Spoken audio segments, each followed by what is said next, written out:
Hi students, this is David, and some of you who have been asking me questions about the discussion option in Canvas. So I'm here to make a recording about how to participate in the discussion, because we will be having discussions in our class starting on April 6th.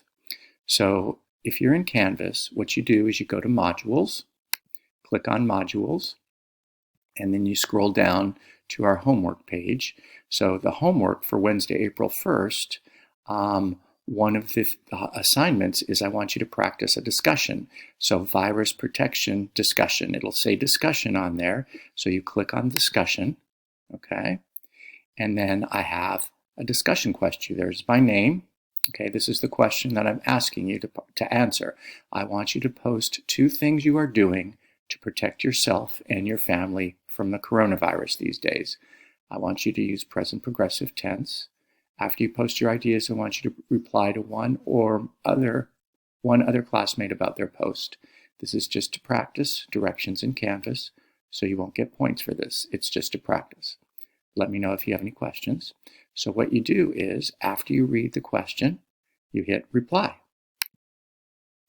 And then you will have a box here that you can write in. Click in the box, and then you want to post your answer. So you say something like, I am washing my hands 5 times a day, and I am staying home.